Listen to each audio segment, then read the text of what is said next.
All right, what is going on? We're going to be doing some fly tying here. Excuse me.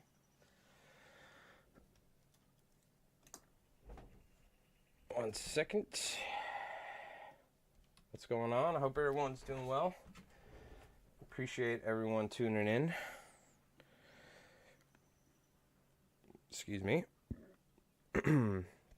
I got up at like 4 something this morning and went fishing with my buddy Jeff. We were going to go to the South Race, which is beneath some island, essentially out in the Peconic, where there's a bunch of current. But unfortunately, it was quite rough out, so we ended up turning around and spending a lot of time, wasting some time, and ended up trying to go for some bluefish. But so that being said, I got up quite early, but I want to do some fishing because the full moon is tomorrow, and I would like to go and fish tonight, and fish the high tide into the outgoing tide. So I also even found my spinning rod, broke out the spinning rod, and rigged up a little bass assassin as well. You never know, as a desperate attempt, see if there's any weak fish down there. But I want to tie some flies for us to use tonight. So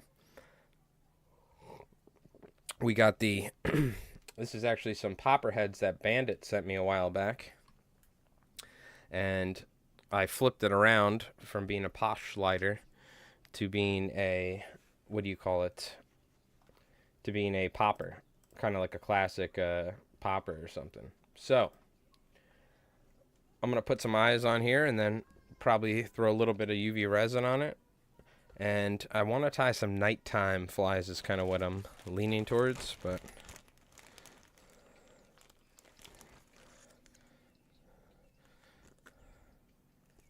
screw it. Let's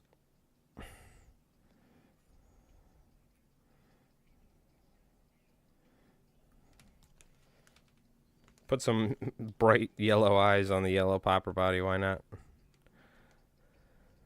But this is for a poppin' shrimp setup. This is like a classic real cork head. Let's see. We're going to go with some thin resin for this. I got all those big bunker flies done for that one customer, so I figured I wanted to tie some flies for some night fishing tonight. Sucks, can't really stream night fishing. It's pretty much impossible, but the best fishing, and I think my best chance at weak fish are going to be at night, so I'll be streaming sunsets. In worst case, maybe I can always like shut the stream off and keep fishing, or just keep it on, but you can't really see anything is the issue.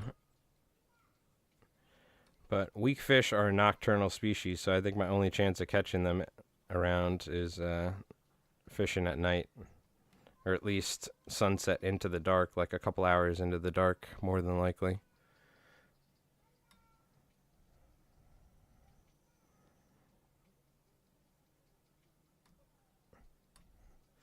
Just kind of make sure that I coat this popper body with some resin. Oh, whoa, whoa, whoa, whoa.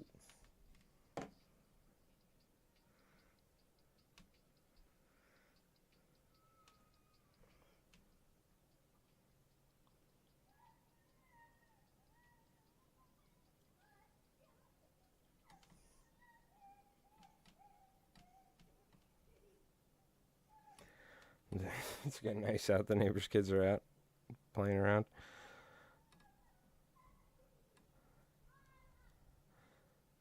Yeah, I want to do some nighttime fishing, so that's kind of the idea. Really want to try and find some weak fish is the idea, so if they are in my particular area, like the creeks that I fish, I think they're going to be there at night. But so the other night we were down there fishing, if anyone was watching the stream, and I shut the stream off and I go to leave, and a massive explosion right next to the sod bank that I'm standing on. Probably either spooked a bass or a bass blew up on like a bait fish or a shrimp right next to me. So I was like, all right, we got to come back at night and do some fishing at night here, especially before this full moon. I looked in the full moons tomorrow, so I was like, oh, we got to fish.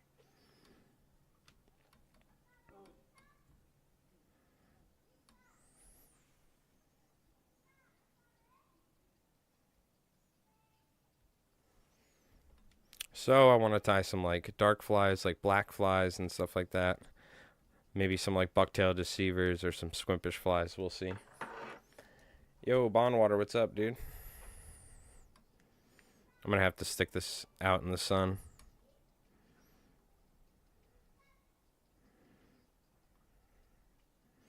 What's up, dude? Yeah, we were hoping to go fish some deep water tonight out in the Peconic, but it didn't work, unfortunately. Or this morning, I mean. We got up at sunrise. Yo, Supra, what's up, dude? How you doing?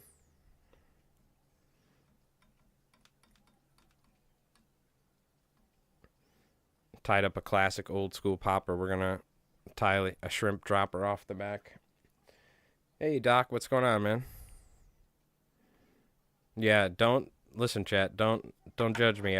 I fucking broke out my small spinning rod and a soft plastic lure, and I'm bringing it down there tonight with a fly teaser, as well with the fly rods, obviously. And I'll take a couple casts here and there at night. See if there's any weak fish or something. But I'm sticking to the fly rod. But I did break it out of pure desperation. But here's a nice little cork fly popper for a shrimp and jig setup.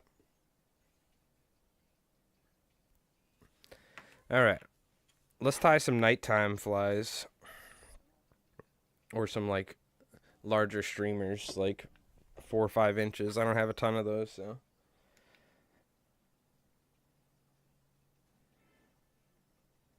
I've been reading articles after article about weakfish. I don't even, you know, the funny thing is they're probably just not over here in this creek, but I'm like obsessing over weakfish. You got to strip it real slow, not pause it. You don't want jigging motion. You want to just slowly retrieve it in.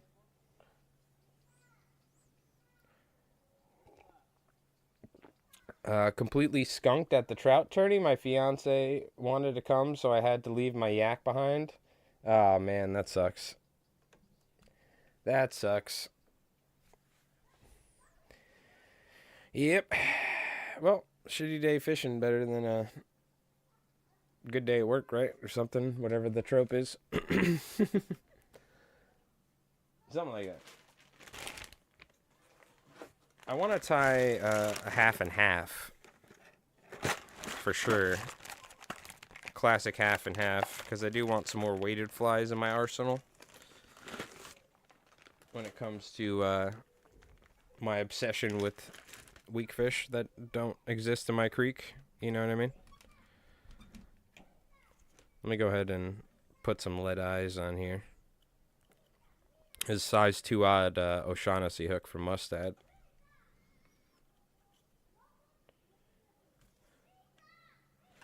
Hold on, I'm gonna have to close my window. The kids are out playing. Even though it's fucking hot as hell.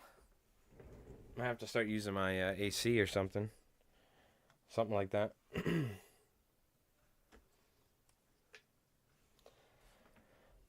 Still 15 tagged fish, and we have a month to catch them. I'll be out in the morning. Oh, it's tagged fish, and you have to catch the tagged fish. That's interesting.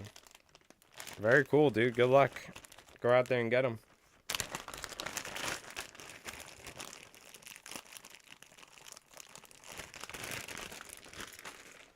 Hell yeah.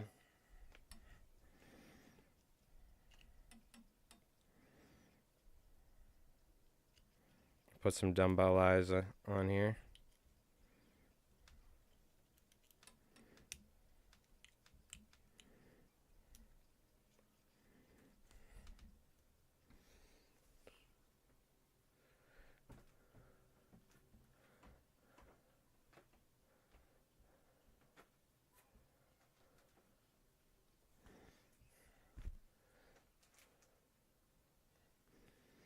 Let me break out my new patch for this. Getting fancy.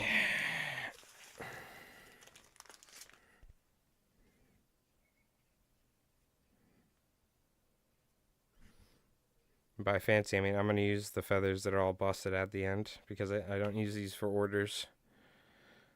Ones like that.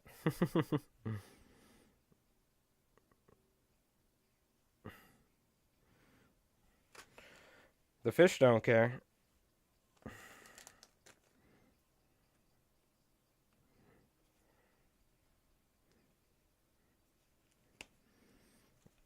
A little bit of hackle. I'm going to keep this pretty sparse and lawner, kind of like sand eel style, instead of like chunky hackle. Should probably go with a little bit of bucktail support, a teeny bit.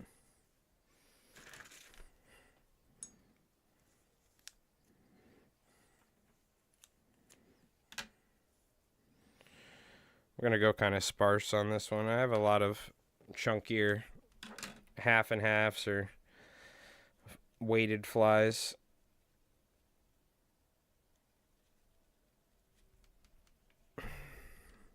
Some stiff bucktail. I'm going to lightly wrap it over here.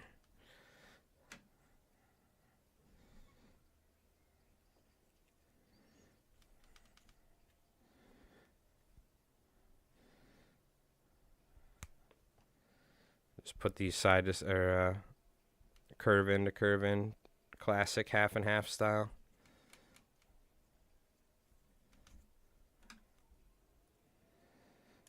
I'll use the busted up hackle so it doesn't go to waste.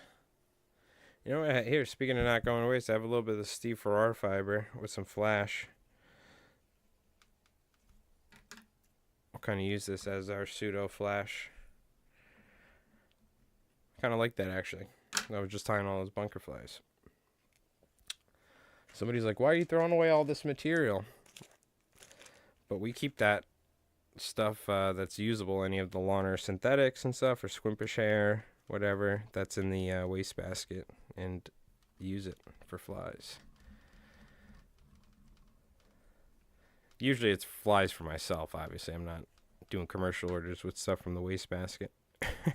Even though it's just sitting on my vise, it's not like a garbage bin or something, but we make the commercial flies look nice. I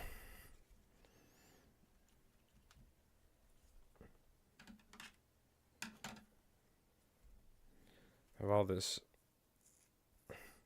angel hair actually.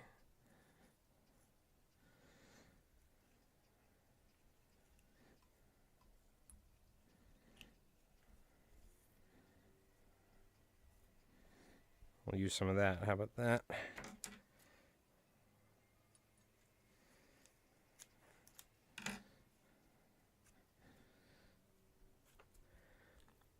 Got a little bucktail here.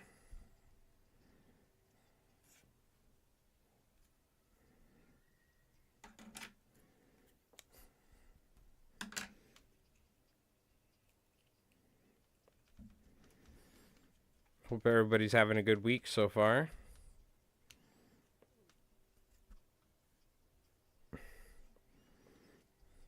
Yeah, I tried going for some bluefish this morning, but unfortunately we couldn't make it happen. Jeff got a couple, but what's your usual thread? It's the flat wax nylon 210 denier from Danville. This one right here. This is the thread you see me use. If I'm not using this, I'm using mono thread from Danville, the medium mono thread. Other than that, it's Danville 210 denier flat wax nylon, either in black or white or whatever. It's like the only thread I use, Joe. How you doing, by the way, Joe? Hope you're doing well. The eyes remind you of a Muppet on meth? Okay. I haven't seen that particular episode, but...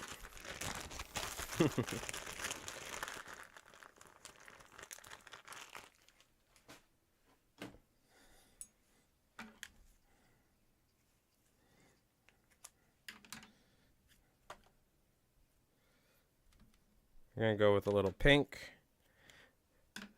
Oh, we should put some... a little bit of flash up top. Well, I guess you know what? We could probably try and use a little bit more. There's not much because I really don't waste much. But of this leftover Steve Farrar fiber stuff.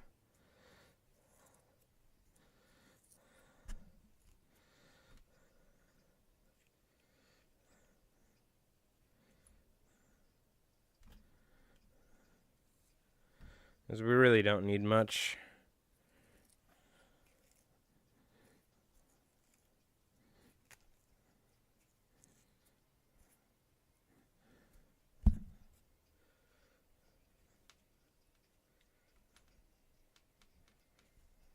There you go.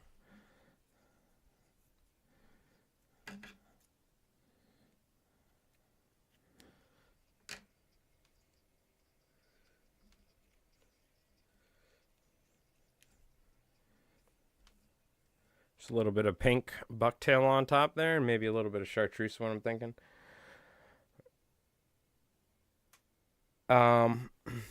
Hey, yo, Wook, what's going on? How you doing, man? How long we've been fly tying?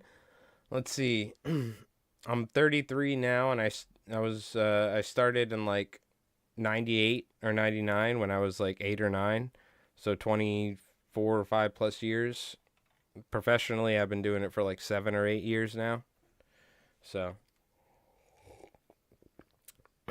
but a lot of that time early on as a kid was learning how to not tie flies that look like crap.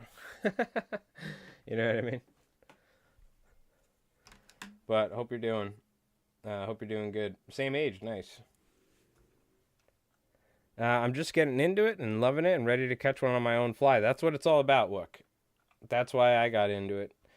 You think you might not save money or something doing it, but you'll enjoy the sport a hell of a lot more by catching fish on flies that you've tied. So,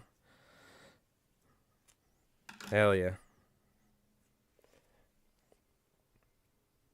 Spend enough time on YouTube and you'll find it? Okay, gotcha. Luckily, the algorithm hasn't sent me to the puppets on meth.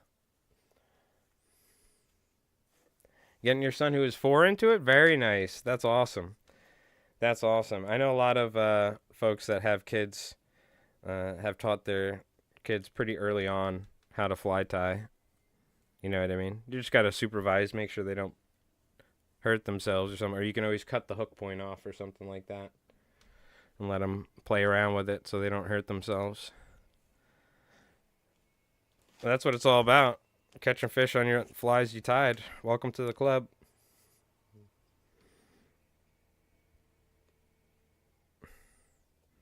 My poor dad having to take me to Orvis and Manhattan, driving 2 hours, 3 hours to get there, taking me to fly fishing clubs, taking me to the inlet at 2 o'clock in the morning to fly fish when I was a kid. So you got to give it up to my dad and also my mom for help supporting, this stuff as a kid growing up.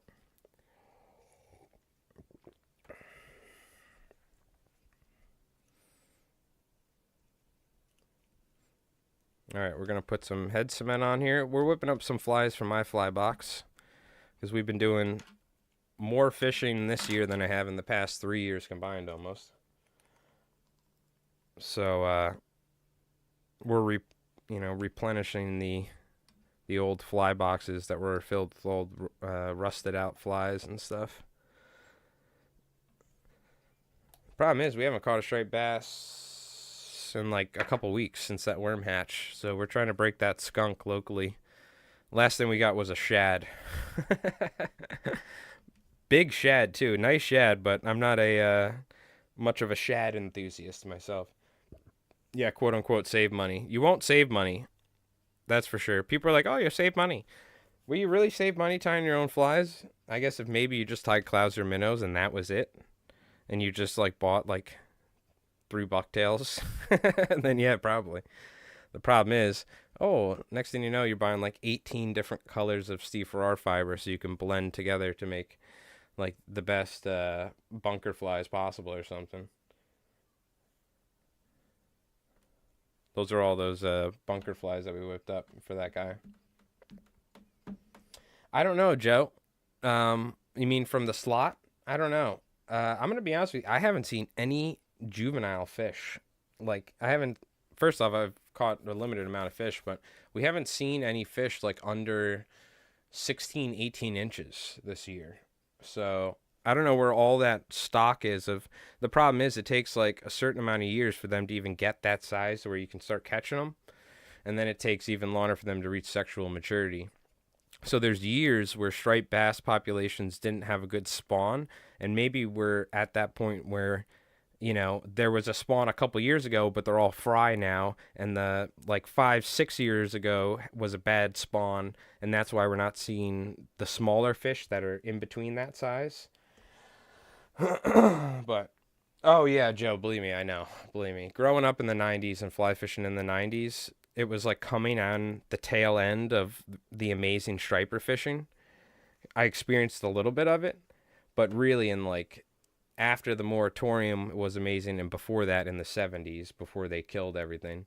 But talking to all the old timers, man, it was on fly rods, they were catching like 30, 40 pound fish regularly. You know what I mean? Not every day, but there was a lot of big fish around at the time. So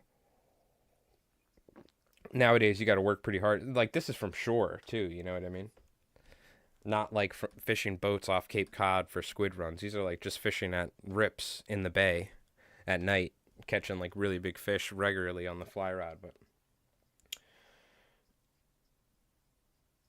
yeah, it's hopefully the slot works, and also hopefully people learn how to properly handle fish and stuff like that, because catch and release mortality is still a really high factor into the dwindling striped bass populations. So not overhandling fish, not dragging them up the beach excessively hard, not keeping them out of the water too long, taking too many photos, keeping them in the water, unhooking them, putting them back if you're not keeping them, you know what I mean? Especially the big fish that are above slot. You know what I mean? 28 inches from your parents' point, that's good. That's a keeper size bass right there. Any day I get a 28-inch bass, particularly on the fly, I'm stoked out of my mind. So, all right, what else are we gonna tie? I think we're gonna tie some like bait fish flies.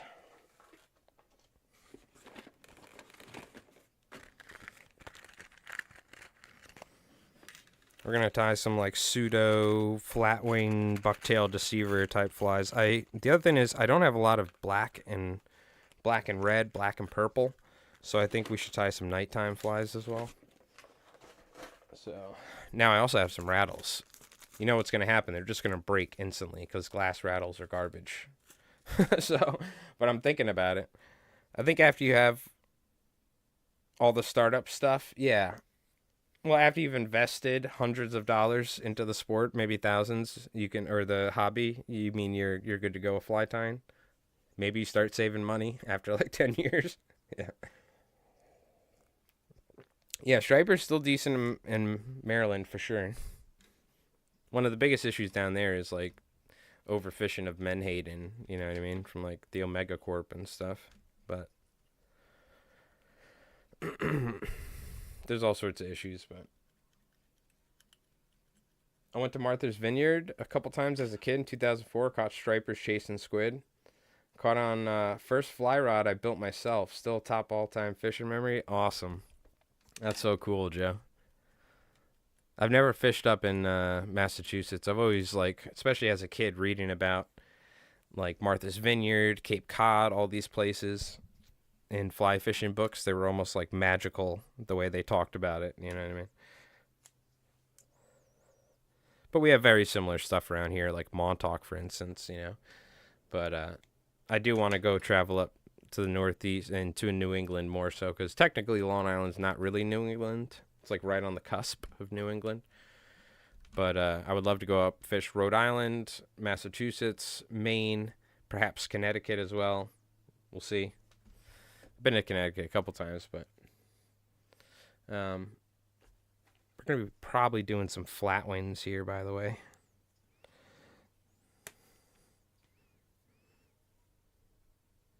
I think we might go with natural tail. And maybe a little bit of bucktail as well. Maybe like some hollow or something. I don't know. I'm still determined. But I want to use some squimpish hair for these. So we got white. Let's actually use like a bunch of different colors here. Like a proper flat wing. With different colors going on. You know what I mean? Got some nice looking chartreuse. If it ain't chartreuse, it ain't no use. You know what I'm talking about? I might make this a little bit longer, like razzle dazzle style. You know what I mean? Where we're just gonna like slowly strip this in the drop off. I'll show you my spots. Don't have a boat though. That's all right. Believe me, if I go up to Massachusetts, Jen, I'm gonna go fishing with you. Don't worry about it. We'll have to make sure that happens. Who knows? Maybe at some point I'll like rent a van and go travel and stream and like fish up in the Northeast. And when I say that, that'll never happen, by the way. But maybe I'll come up and visit. After saying it, I'm like, that'll never happen. Like, sounds cool, but more ideally, we can go like travel and do some fishing up there.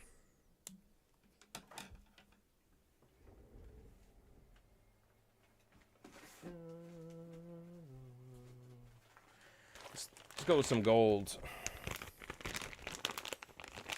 I like to use a 9-weight for most of the times because we fly fish for striped bass and bluefish in saltwater wooks.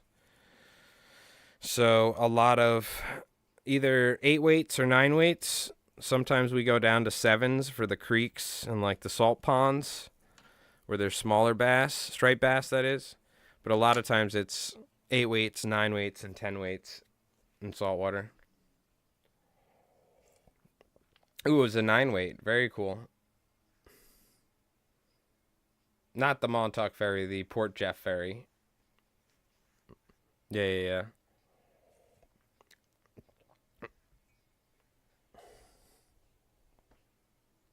Yeah, you would probably be fine with like an 8-weight or a 9-weight because the thing about living in the Chesapeake is you have access to big striped bass. So if you can go out and fish like those bridges or just deeper water at certain times of the year, there's probably a good chance you can catch like 20, 30-pound bass. So having like a 9-weight can give you some more help in that. A 9-weight is a good overall Northeast, like it covers a lot of different stuff, you know what I mean? A lot of situations. You can go lighter, you can go heavier, but it's not too heavy, not too light for most situations. But it's kind of a jack-of-all-trade rod for the Northeast, but it depends. Sometimes you need the 10-weight to go bigger. Sometimes the 9-weight's a little heavy for teeny little fish.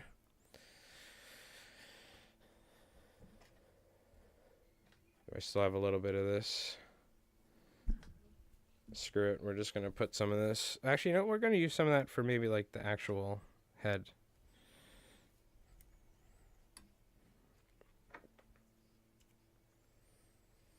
Yeah, your 3-weight is not suitable for larger fish because striped bass, even 18 inches, we'll say 16 inches on a 3-weight, is either going to break the rod in current or you're just going to end up fighting the fish for so long, trying not to break your line, that like your tippet or your leader, that the fish will end up getting over stressed and end up having a chance that it dies after releasing it. You know what I mean? So ideally, you want at least a 7-weight, if not an 8-weight, for saltwater fishing. You can use it for really small fish, but if you do catch a large fish, you're at a risk of either just blowing up the rod or more than likely either breaking the fish off or the fish will end up being dead by the time you bring it in. You know what I mean? Like, you could totally catch a 30-pound bass on a 5-weight. People have done it, but it's like they're fighting it for 30 minutes, and the thing, by the time it's done, it's built up so much lactic acid in its muscles that it ends up just dying and stuff, you know what I mean? So you kind of have somewhat of a responsibility to try and make sure that you're fishing responsibly for them by having a heavy enough rod, you know what I mean? The 3-weight, though, is perfect for smallmouth, smaller smallmouth, largemouth, panfish, trout, all that stuff. That's what a 3-weight's kind of made for. You know what I mean? Yeah, that's perfect. That's what it's for. But you can get a setup, get a for like 100 and something, $200. Just make sure you kind of get a pretty decent saltwater fly line because that's kind of an important thing.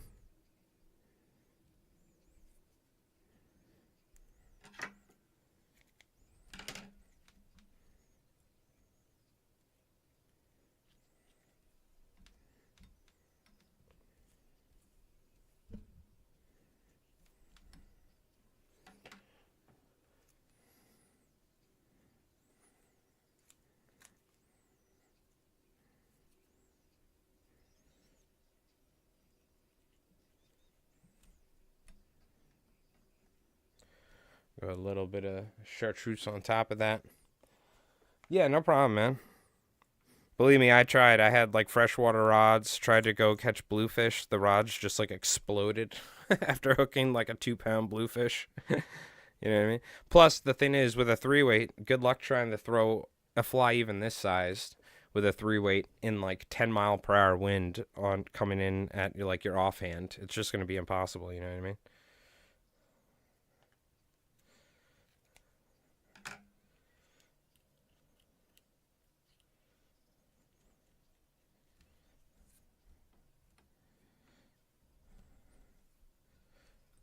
Blend some colors together here. I was thinking of selling my 4-weight RL Winston that I won in a raffle because I have a 5-weight TFO I use for trout. Then I cast a Winston, and then I understand why they are expensive. Yeah. Once you pick up, every once in a while, I remember, like, because, like, I'll be like, man, I love fishing my TFOs, and then something happens where, oh, yo, Marcus, posture check 5 minutes ago. Thank you. Thank you. By the way, Marcus, how you doing? I hope you're doing well, dude. Long time no see. What was I gonna say? Oh, I'm fishing with my buddy, and I pick up his Thomas and Thomas, which is like a $800-900 rod, and I'm like, okay, I remember why this rod costs money. You could just the feel of it, you know, the quality of the rod, nice stiff rod for fast action casting, and you just remember, you're like, okay, you could just feel the quality of it. You know what I mean? It's pretty interesting. Let me tie this in the front, maybe, or something.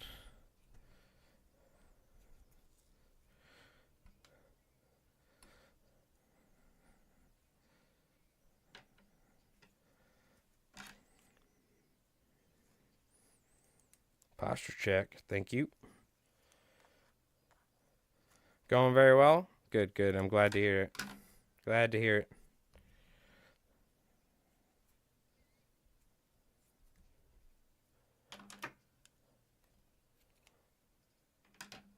Oh, nice. It's probably a beautiful rod.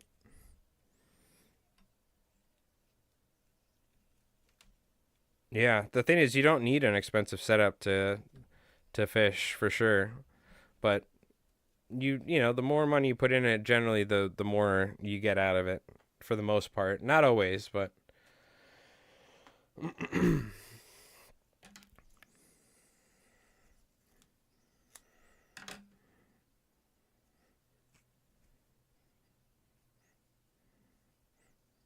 just gonna blend a little chartreuse with this orange here, because why not? It's fun.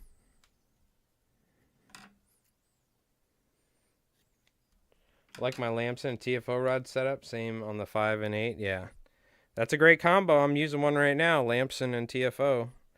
I'm using the cheapest Lamson reel that was available, the liquid, and the cheapest saltwater rod, the Lefty Cray TFO special. Slamming big blues. So Sunday I'm going to a secondhand fly shop here in the Netherlands. Ooh, a secondhand fly shop. You mean they specialize specifically in secondhand, like, used gear? Or is it just a fly shop that has, like, used gear, Marcus?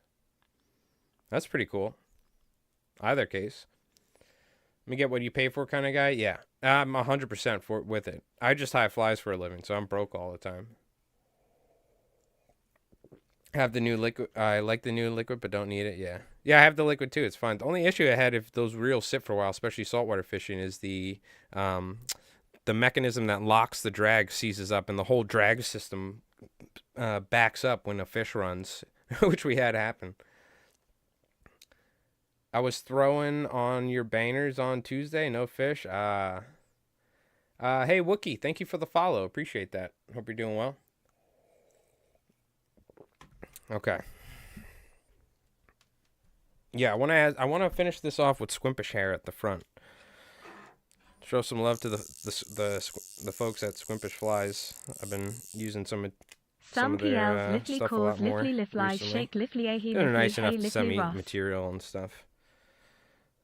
So I might as well should post some flies and stuff on Instagram. Plus, it's been a while. I haven't used Squimpish for a bit. And I don't have every color of bucktail, so that's where this comes in. I just put in a little Steve Farrar fiber because it was in our waste basket.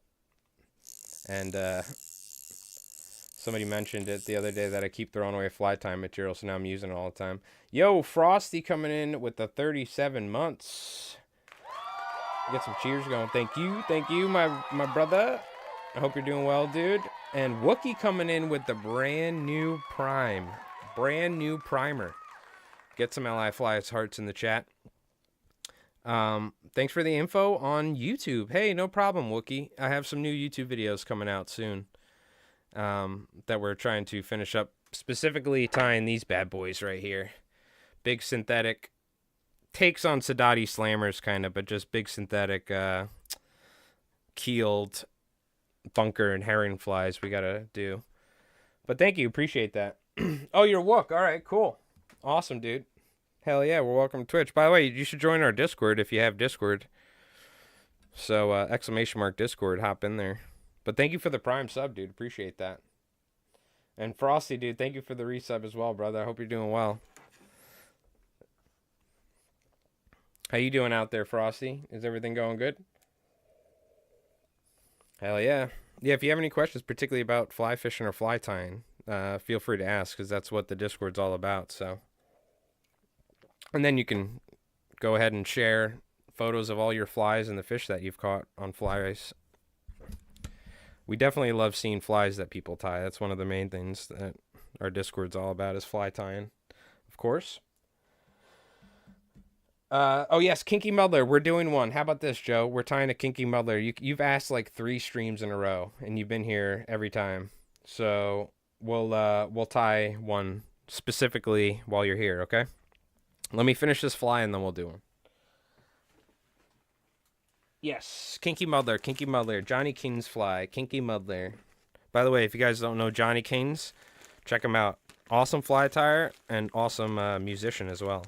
Good friend of David Nelson's. That's how I first learned learned more about him. I knew about him, but once I talked to David Nelson, I was like, he was talking about him. I was like, I should look more into this guy. He's an amazing fly tyer and also like a jazz musician. It's hotter than a flapjack on the griddle after a Sunday mass. Okay. Damn, you moved to Jersey and all of a sudden you sound like you came from the South. Throwing flapjacks at me now? I see how it is.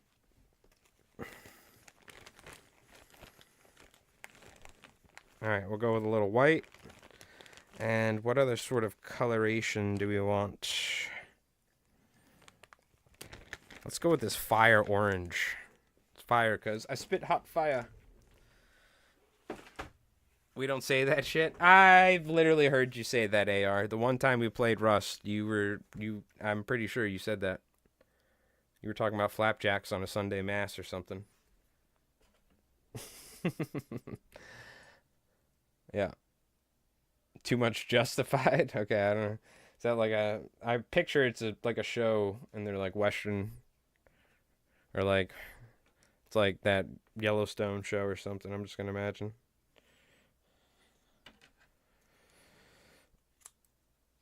Oh, okay, gotcha. Well, that's the Arkansas. It varies by region, obviously. Only old people say flapjacks. Get called old, Frosty. How do you like that? Get wrecked. Get roasted by Bonwater. How does it feel to get roasted by a Twitch user named Bonwater? I love how your name's Bonwater Milkshake. It's hilarious. I'm 55. I know, believe me, I know. Listen. There's a good chance that a majority of my viewers are older than me and Frosty, who went to high school together and are in our early 30s. Especially looking at my YouTube metrics, there's a very good chance that I'm older than like 70% of my viewers. It just cracks me up. Your name always reminds me. I just picture like Sequisha like talking mad shit about your name or like laughing about it. Sequisha's a streamer that I love. And it's just like that's like a classic Twitch username. Bonwater Milkshake. Just a classic Twitch username.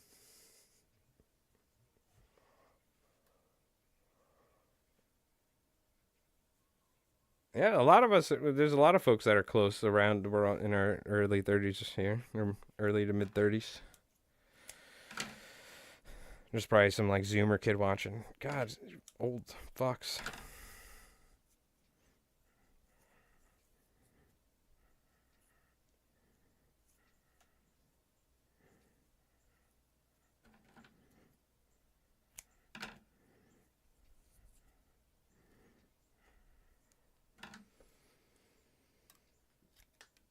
Oh, gotcha, yeah. Yeah, it happened to a friend of mine. That's the exact thing that happened to a friend of mine.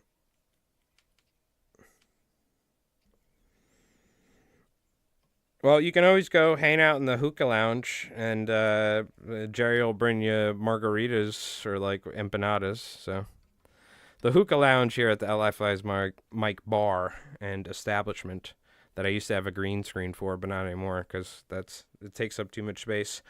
Is open to all as long as you're above the age of 21. So Jerry will ID you, of course, at the door.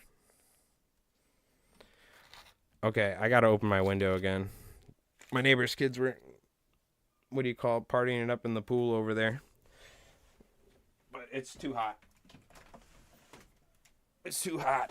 I gotta crack that sucker open. Whew. God damn, it's hot.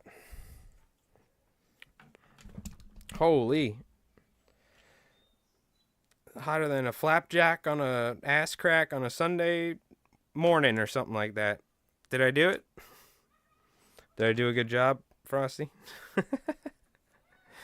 Nobody in Jersey speaks like this. I just picture you speaking like speaking like that out in Jersey. Like, where are you from? Oh, Long Island. Bring back the bar. Mm-hmm.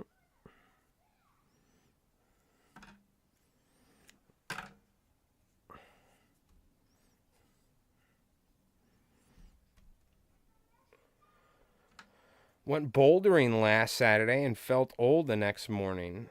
Is that where, what is that? Where you go and like just flip boulders? Yeah, it'll probably do it. That sounds like a good way for me to throw my back out.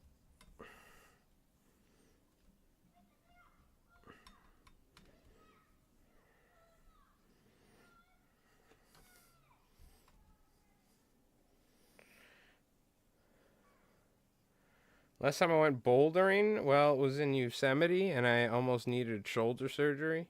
Oh, climbing without ropes? Oh, shit, you're talking about that. What, are you crazy, bro? This is working in the medical profession, having people's lives in your hands, not a risk enough. You're climbing without ropes and shit. I couldn't do that. You're getting the chalk and stuff. Yeah, no, that's I also have like a fear of heights, like pretty legitimate. I used to deer hunt in tree stands as well. But it would fucking, every time my knees would be shaking until I got up there for a while. I fucking hate heights.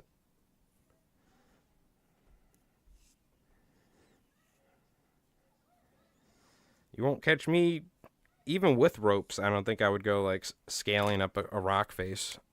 I think I'm good on that. Shorter climbs? No, I understand.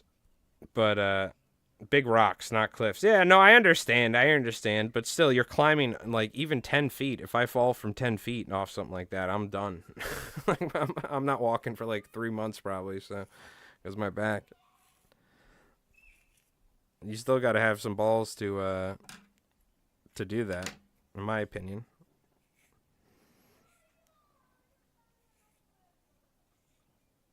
But that is pretty awesome. That is pretty badass. Yeah. I couldn't do it, but it's pretty cool. I dig it. All right, we're going to finish up this fly. I'm going to throw on maybe do I make another cup of coffee? I've been up since like 4:30 in the morning. I'm trying to remember how many cups of coffee I drank. I probably shouldn't make another cup just to be safe. I try not to drink more than 3 cups. Generally not more than 2, really, because I drink really strong coffee for the most part, but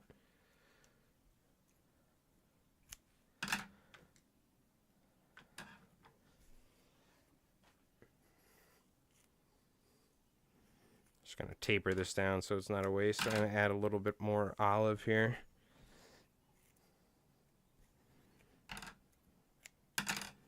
Yeah, we are going to go fishing probably around 7:30 or 7 is when I wanted to walk down. 9, 11 or something, oddly enough, for a New Yorker, is our high tide.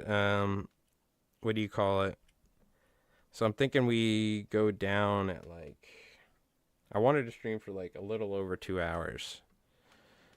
And then I was going to gear up, prepare everything. I also need to finish charging my phone a little bit, but so we're going to go do some sunset pre-full moon into high tide fishing. Also, I brought my spinning rod.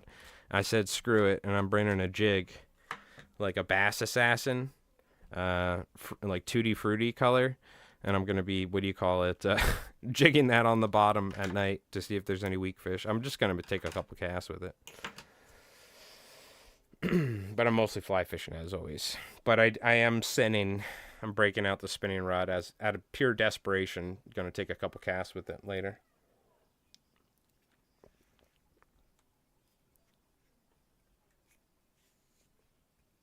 All right, let's put some eyes on here.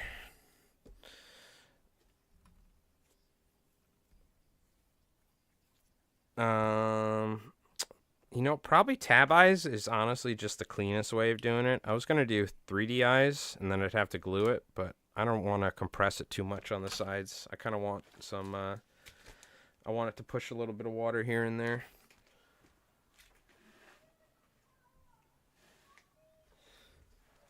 What did I do with the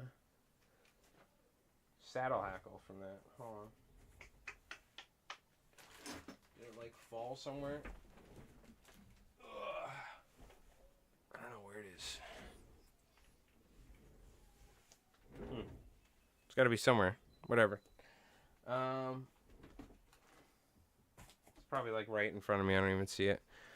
What am I doing? Oh yeah, we're putting eyes on here. I wanted to put that hackle back into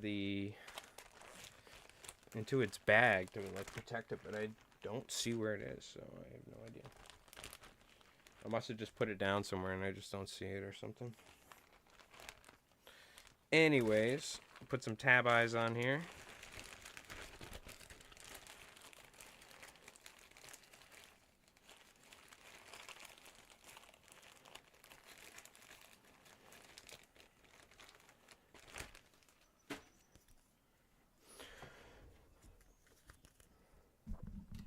I don't have any private stock of jungle cock feathers.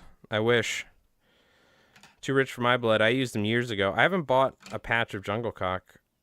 I don't even know the last time I bought one. It was like when I was like in college, and that was the last time or something. I should splurge, but it's $70, $80 minimum, $100 for a crappy grade of feathered eyes. They look so good though. It just puts that like magic juju on the fly. I don't think the fish care, but yeah, I should splurge. It's been a while. I'm fishing a lot this year. I feel like getting a patch of jungle cock to put on the big flies would probably be just icing on the cake for some of these. I don't have any though, so unfortunately, not like Jungle Cock Jeffy. Jungle Cock Jeffy's got like 2 or 3 of those patches, man. He's throwing that stuff. He's throwing that jungle cock around left and right like he owns the place. You do any dry fly tying or fish for trout at all? I do some trout fishing here on the island, but I don't really tie dry flies. I've tied my own dry flies before, but what I focus on, being that I'm like completely surrounded by saltwater, is saltwater flies for striped bass, bluefish, weakfish, false albacore, and bonito. and some offshore species. Like right now I'm talking with this guy who wants to fish for giant bluefin and yellowfin tuna behind shrimp boats, and we're like developing a chum fly, if you will, or something. So, but yeah, so it's all saltwater because just that's what's around. That's what everyone around me does as well. And I do this for a living. I tie flies for websites and tackle shops and stuff, and stream it and make content around it. So this is my forte, at least. You know what I mean? But I'll do some freshwater stuff for myself. I don't do anything commercially, but if I go fishing, you know. A couple basic streamers, half and half, and a squimpish sort of bait fish fly here. All right. We're going to take a quick little break. Joe F., we are tying kinky muddlers. Okay, so real quick. I should have, as well as all my squimpish hair piled up, I should have my EP fiber here. Now I really want to tie a black and purple fly, but I just don't have those colors of EP fiber. Now I use EP fiber. I know you're supposed to like use slinky fiber, and you know what? I guess we should probably do the real slinky fiber. I usually use EP fiber personally, Joe. I tied a bunch of these for a guide, and they were kinky muddlers, but with the same way you tie them, V-ties, but with the EP heads. And they came out really well. But I guess we'll do it with the slinky fiber, because that's technically how Johnny Kings originally does it. I immediately went for the EP fiber because that's kind of how I tie them. But we'll do it with the slinky fiber. I have it right over here.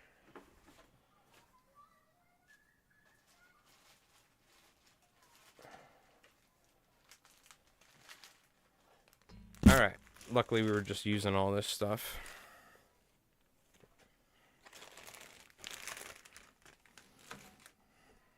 We'll use this 3-odd big game.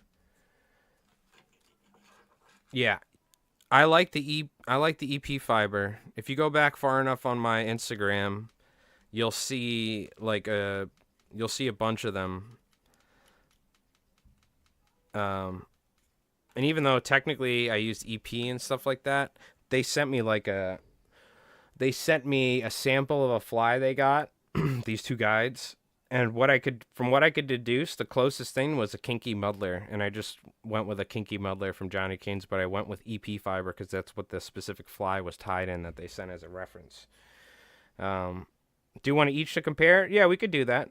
We probably have enough time to tie a couple flies before I get everything ready. So we're going to stream for another hour, maybe hour and a half, and then I got to get ready for fishing tonight. So let's take a quick little break. I'm going to go grab a drink real quick, stretch my back out.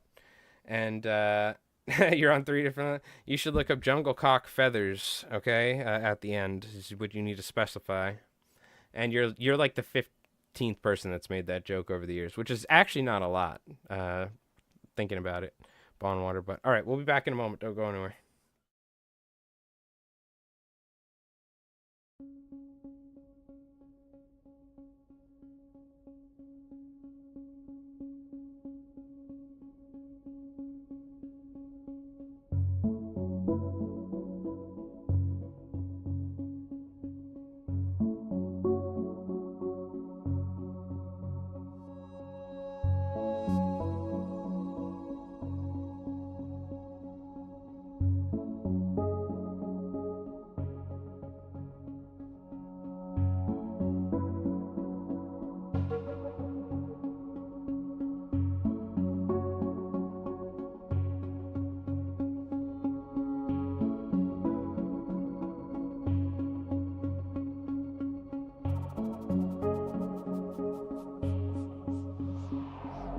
Yeah, dude. Yeah, dude. Stay tight, all right? Yeah, keep it tight. Yeah, dude. Yeah, eat it. Knuckle buster. Are you good? Do you need me to do anything? Yeah, I might need a ride. Yes. Okay.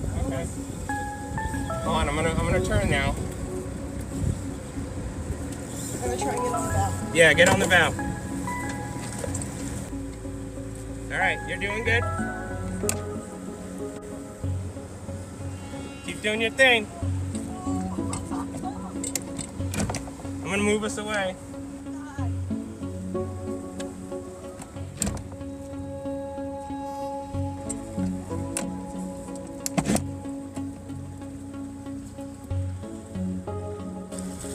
Is that a little one? No, that's a nice one. Oh, let's go! Come here, go next to our alley.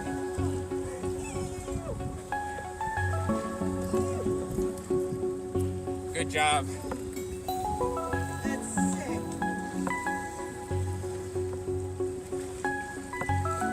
All right. Nice. Let's go! Albie slap! Good job, dude. Yee!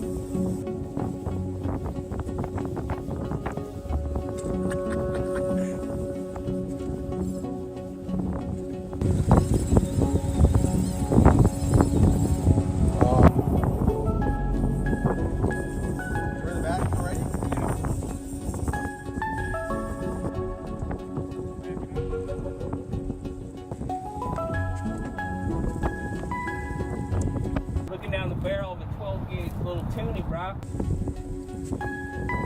On the alligator too.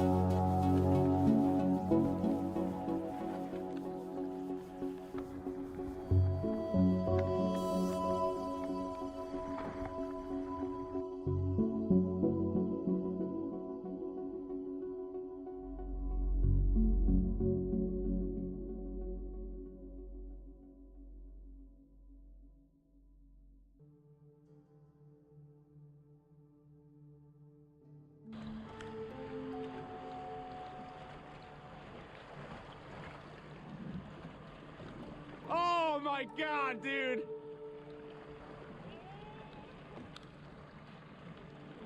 What the fuck?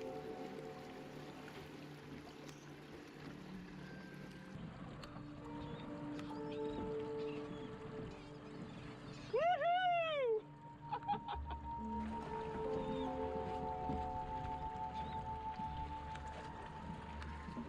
Oh my God!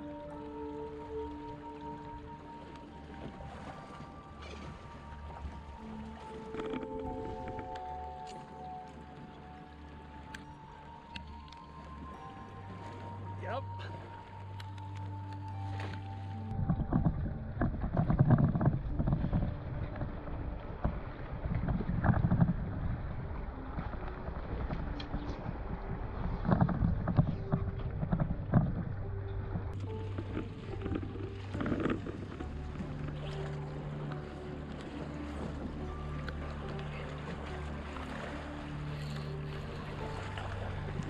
Oh my God!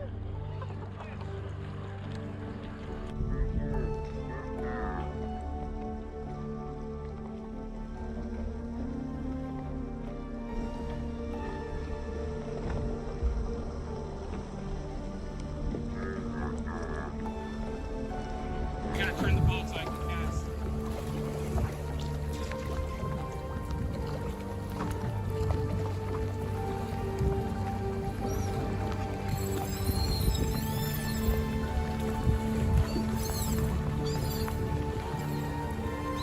Oh my God, dude!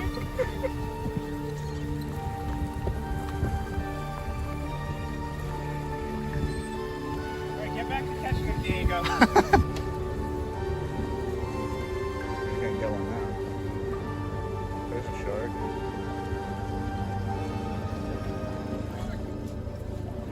Frigates! Albie? Frigates. Frigate. Whoa! Whoa! That's gotta be bluefin or something. Look at.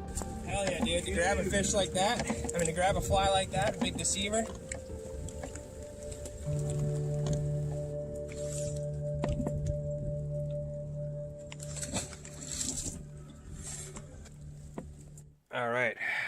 Albie's on the half beak in the rain, baby. Scoop.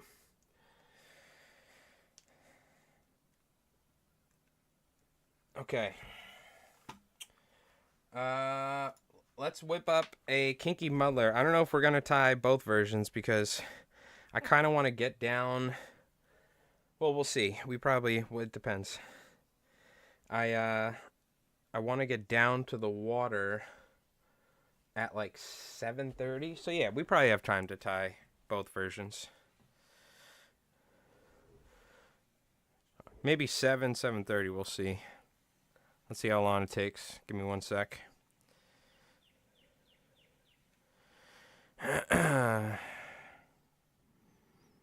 Man, it is gorgeous out. It's hot in here, but outside it's just beautiful right now. It's crazy. By the way, for the spinning rod, I found an old Rebel here. And I found a Yozuri F. I gotta throw a hook on there. Oh, no, Joe, we'll hit it. I want to time it right, so we got time. I just want to time it right. I don't want to go too early because I've been up since 4:30, so if I go down there too early, I'm not gonna be able to fly fish too long. And I'm gonna stay into the dark. I don't know if I'm gonna stream the entire time it's nighttime because you guys can't see anything once it gets dark. But what do you call it? I want to definitely fish like an hour before the sunset. So maybe we might try and go down there at 7. That's all right. We got time. We're good. Yeah, you know what? The heads are tough, Joe, and we'll see how we'll see how these heads come out. V-tying it and getting the right amount of material and stuff is always tricky. Least amount of trimming you have to do, the better. Ideally, none. But we're going to go natural tail. Now, where is that white hackle? This is a good time to... What the hell did I do with that?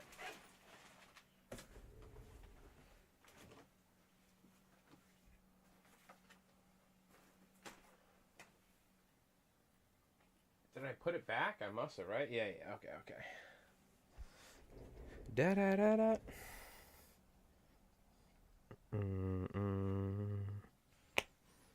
We'll tie just a simple one, essentially. But usually I tent the hackle. I like to tent the hackle on these. So they're kind of like this, as opposed to this. Hey, Gabe, what's going on? Half and half. Squimpish sort of bucktail deceiver thing, and now we're doing a kinky muddler. Save that feather. Let's go with some chartreuse. If it ain't chartreuse, it ain't no use. Man, it's hot right now. Holy. It'd actually be nice to go fishing because there's supposed to be some wind and stuff, so it's about AC season nowadays. As much as I hate using it all the time. We're not using it all the time, but particularly while streaming. Because of the audio, so sometimes I suffer for the stream. Why tent in the hackle? I don't know. I just like it. I like the way that the water hits the hackle like that. It's like a hybrid between flatwing hackles and regular deceiver hackle, and from underneath it has like a little bit of a wider profile, but the hackle swims really nicely like that, so that's why I do it. Does it make a difference? I don't know. In my mind it does, so that's why I'm tenting it. I think it does. I think it swims differently, especially than if you just did a conventional deceiver tail gin, you know. Flatwing might have more action and stuff, but I like the tenting of the hackle. And then I usually go with just a little bit of bucktail, top and bottom. Kind of like bucktail. I don't even know if this is the exact way Johnny Kins ties it, but this is my adaptation of tying a kinky muddler. So we're going to be using synthetic from here on out. This should just kind of help taper out the fly, essentially. I like going with the natural tail and then the synthetic body. because the natural tail is where the action is, and then the synthetic body helps push that water, and it flows over and hits the tail. Is that an OG concept? I don't know. I feel like I've seen people tentacle before. Maybe, I don't know. I don't know if it was Mark Sadati or who. I don't know if it was in person or from a fly tying book or if it's an OG thing. How many have you folks not heard of tenting hackle like that before? I think they also do that in like trout flies, traditional trout flies. Exclamation mark tink. Yeah, the who fly. Yeah, Johnny King ties some amazing flies. He does indicate to tent it? Yeah. I don't know. I feel like I learned that a long time ago. I don't know if that's like a older timer thing or what, but like if I'm tying bucktail deceivers and nice hollow flies and stuff, I'll either flat wing tie it or I'll tent it. I never tie them side to side because that's like a classic deceiver thing, but you're really not getting amazing action when you tie it like a classic deceiver. Because it's literally, the feathers are pressed up against each other. It just, from swimming the flies in the water against each other, flat wing or a tented hackle has way more action than a classic deceiver tail, right? Even if you use the same feathers. All right.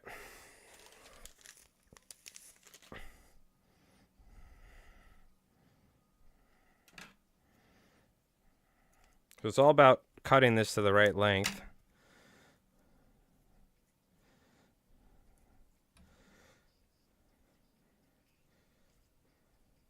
We're just going to V-tie pretty much the whole way.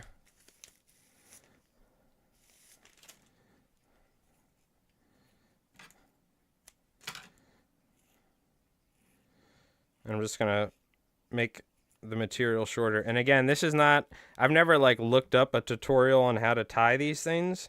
I just understood how it's tied, and I just saw Johnny King's flies, and I went from there. So somebody might watch this and put a YouTube post or something like, this is not even close.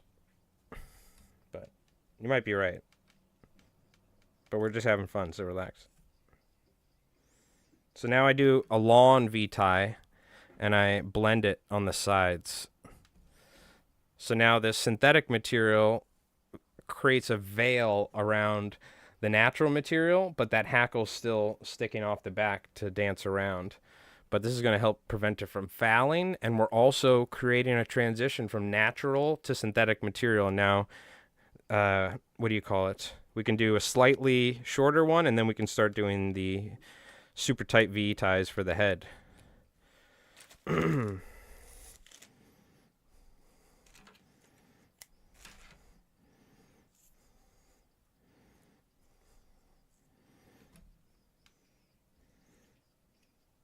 This is even long. We should probably...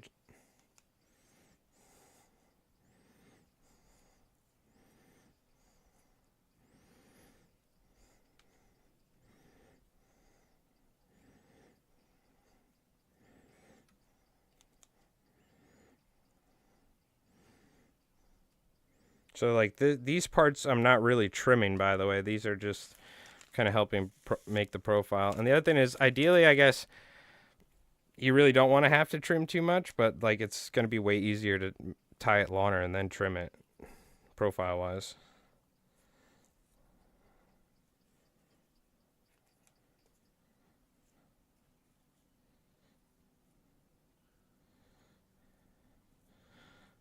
Just tapering. This is essentially the same thing that we were doing for that synthetic slammer with the V-ties and stuff. And tapering the material. Just in a smaller scale, right?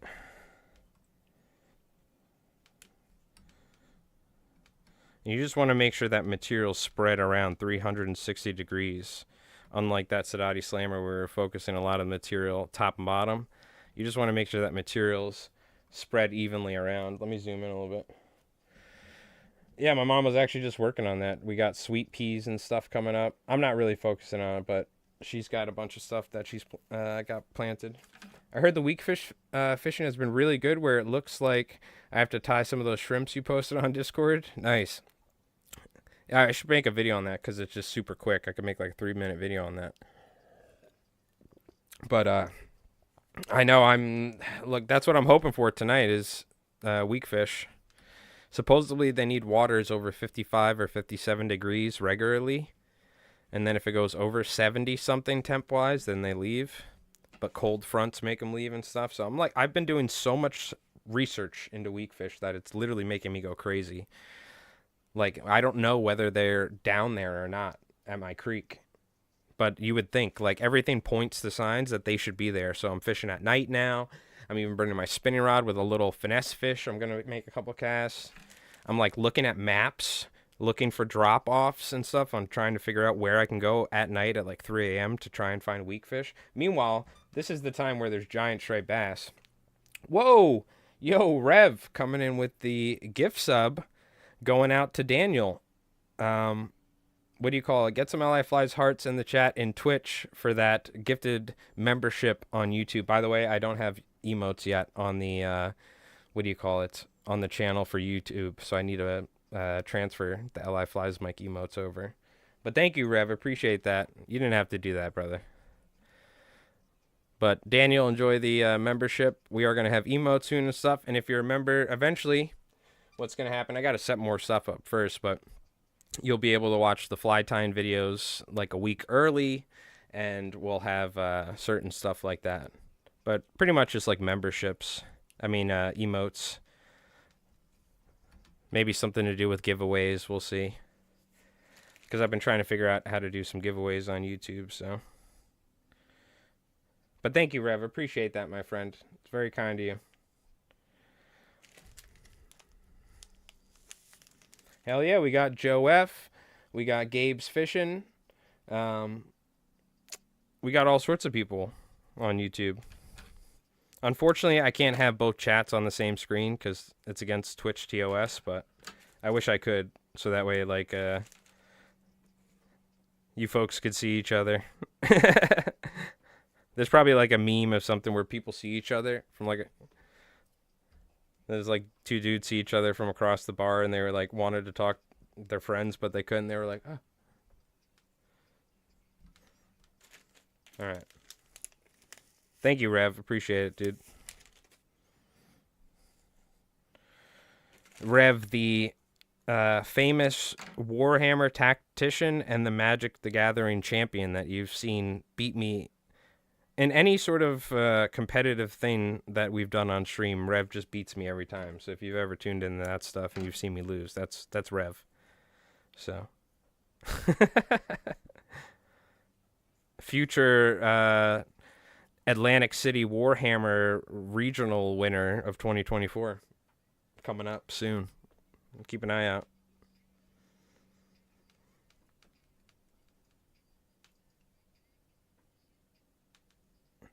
So we're just V-tying here, Joe. That's all we're doing. By the way, thank you again, Rev. Appreciate it. You didn't have to do that, though, brother. Appreciate that.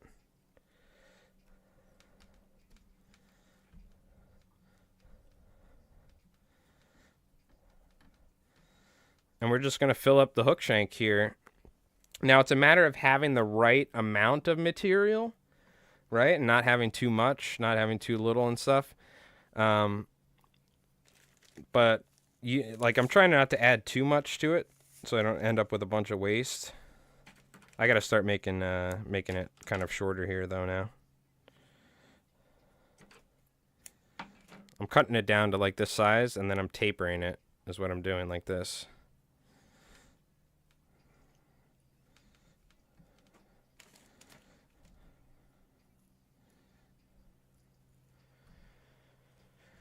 Yeah, I'm keeping it pretty sparse, right? And doing multiple ties. I'm adding it a little bit more here because I want to bulk it up slightly. But, like, if I keep it sparse, there's, like, less trimming I need to do, essentially. I might not even need to trim it at all. If I technically get the hair to the right length and taper it and V-tie it all, you technically don't need to trim it. Depends what sort of profile you're going for. Are we going for Mama Chug, Killy? Are we going for a mullet? Are we going for a sand eel, right?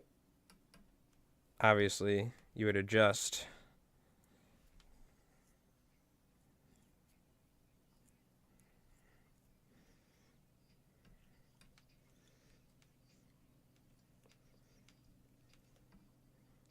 And minimal thread wraps too. Like I'm trying to, that was a little bit more thread wraps than I want, but I'm not trying to, you got to try to not build up like a giant amount of thread and stuff. Because then it just starts getting bulky and out of control, and you'll see that underneath. And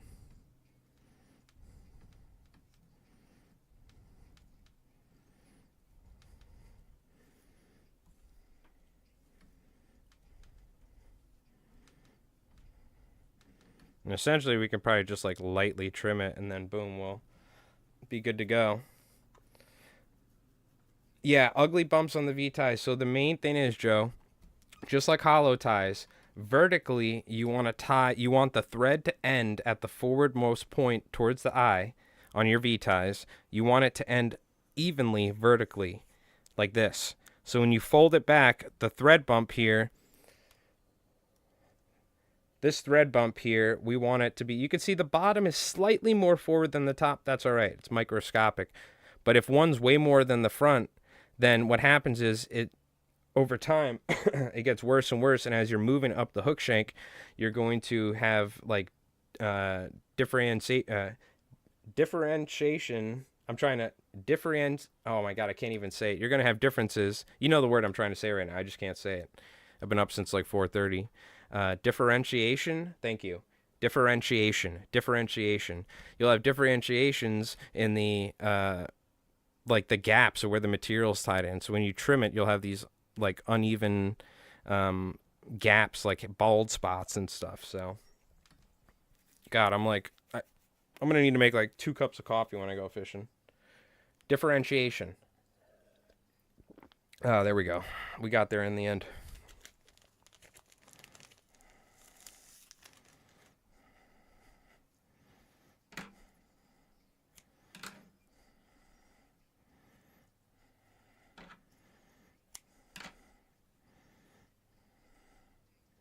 We'll probably trim the front here, so I'm kind of going a little bit heavier, just so I don't have any gaps and stuff to see the thread.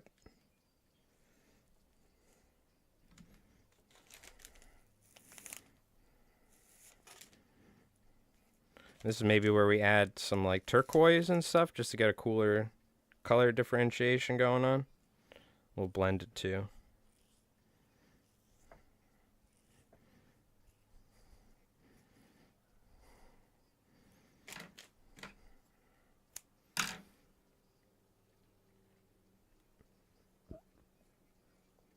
All right, trim this down.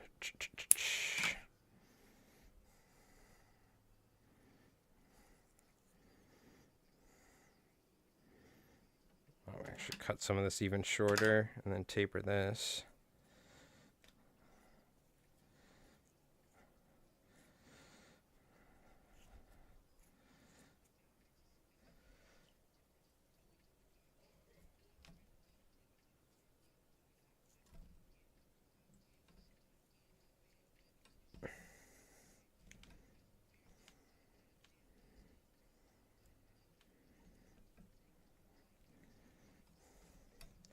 And just V-tie this.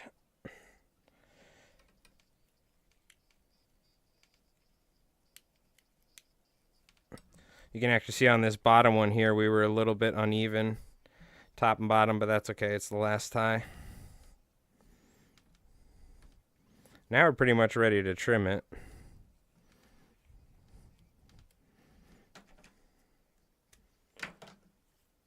I'll go ahead and hit this with the brush real quick.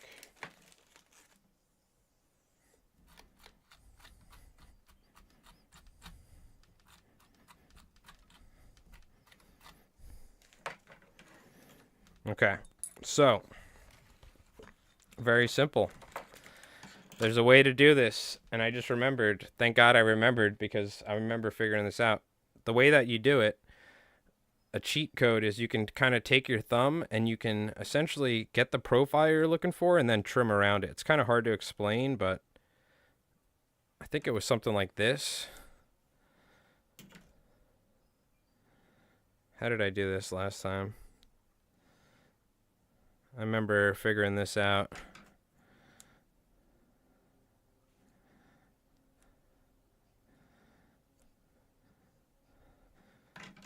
I don't even remember. I remember specifically index finger and thumb. But I feel like I gotta use my orange scissors for this instead of these kindergarten scissors that I use nowadays. I'm trying to remember how I did it. You have to hold it a specific way. Oh, it might be backwards. It might be like this. I think it was like this.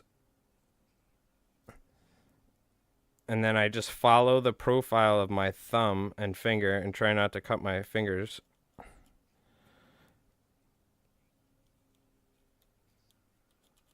So you can see I'm using my thumb and index finger as a guide to get the shape right there. I was trying to remember how I did this. There was a way I did this, and I'd literally tied like hundreds of these things. This is how you do it. So now I can trim this on the bottom like this.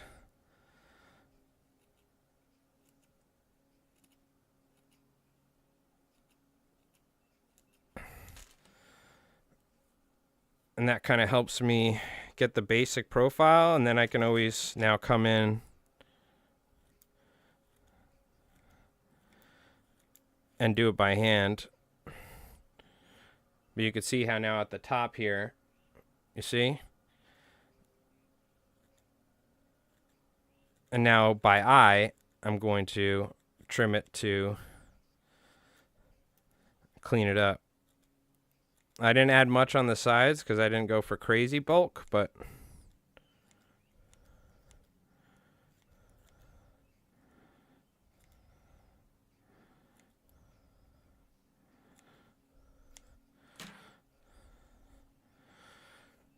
there you go.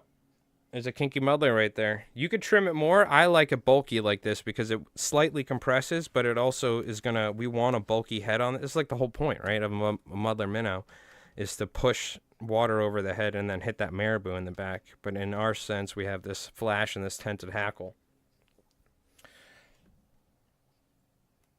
So you can see what you do is you take your index thumb and your finger and you grab it like this.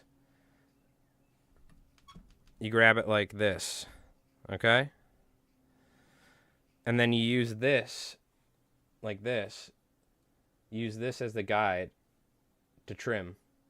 And then you finish it up by hand. And then you end up with that. You see? Well, Joe, I had to figure this out because I tied hundreds of these things for a guide. So, like, once you have to start tying flies at that level commercially, like just in that amount, you're like, all right, how do I make this even faster, and how do I make it to where it's consistent? Because the number one thing with tying flies for guides in particular, every fly has to be almost the same when they're ordering. You know, if they order 4 dozen green kinky muddlers, we have to make the profile almost exact, the right amount of material, because they don't want variation and stuff. They want flies that they know are going to work. So they send you profiles and stuff. They want that.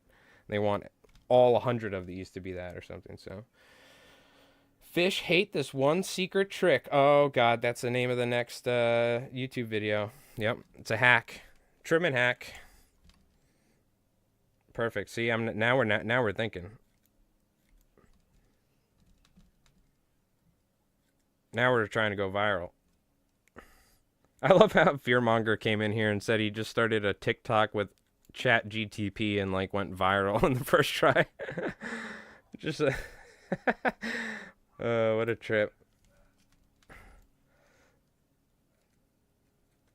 You would love this, AR, because we were talking about analytics and stuff. Fearmonger made a video about the president of Iran and the helicopter crash using Chat GTP and like went viral on TikTok. We got to start. There you go. Get ChatGPT to start writing all your fly tying videos.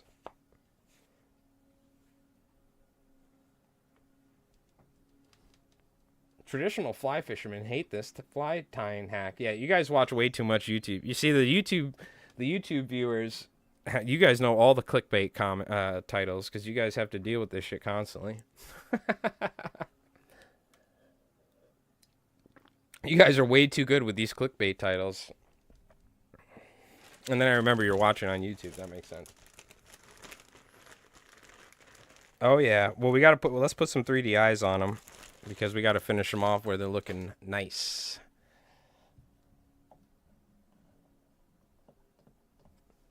We'll tie. I guess we could tie an EP version so you could see the difference as well. We have time. Yeah. The tubers unite. Mm-hmm. Mm-hmm.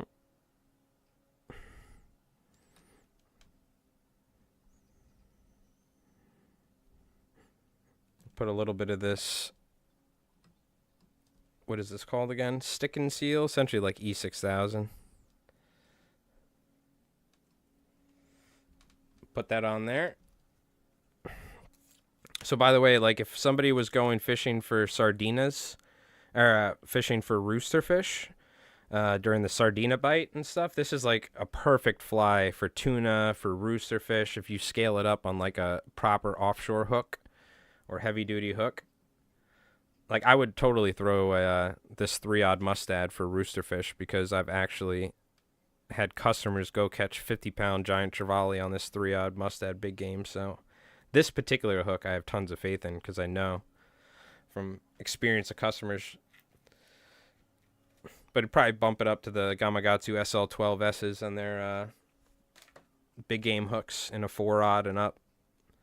If we were going roosterfish or tuna. The cool thing about this fly is you can like tie this for like brook trout. You can tie this for striped bass. It's just like a overall, it's essentially like an evolution of almost like a deceiver and a muddler minnow and things like that, you know, as all flies are. But Johnny King's wrapped it up nicely. I like that little bit of dark color in there too, right there. Looks like it has eyebrows. Tubers and the titty twitchers.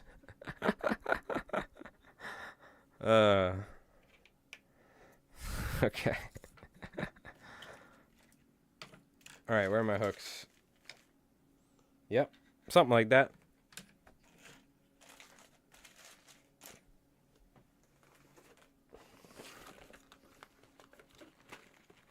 Yes, it is literally cracked. Do you see that? From over time. Yep. I probably tied like 30,000 flies on this thing by now. Yeah, I could contact Regal, but they built me this vise for free after meeting the owner, so I might just buy a head, a Regal Revolution head from them because I haven't spent a single dime, and they've sent me multiple jaws, things and stuff over the years. So Regal's an amazing company, by the way. So I might just buy a new big game head just to like actually contribute to the company. That being said, I think we've sold a fair bit of Regal Vices over the years from people watching the stream. Yeah, no, I'm sure they would. I'm sure they would. Who knows? Maybe I'll get in contact. I'll try and get in contact with the owner who I've met before. He's a really nice guy. He actually built this for me. By the way, that's what the color actually looks like. You see that? You see that purple? Now, this is where my hands have touched it over the years, like this, and fly tying, and look how worn out it is. You see that? This is from physically material rubbing up against it, and from my hands have stripped the paint off over the years. I'm pretty sure this is like powder coated. It had a serious finish on it. Do you ever put epoxy on the heads of slammers and squeeze the epoxy so you can get a flat profile? It's a trick I learned not long ago. No, that's kind of like what Popovic's spread fly was. Essentially something like that. But no, I'm honestly, Gabe, I'm not a fan of putting epoxy or UV resin on bucktail, especially something like a slammer or a hollow fly. I don't like interfering by putting epoxy on it. And then what do you call it? Like screwing with the natural materials themselves and the profile that I've made. What vise am I using? I'm using a Regal Revolution, which is a rotary vise. It's it's like their high-end model in their vise series. You can see it's got nice ball bearings and all that, and it's got, you can swap the head super easy.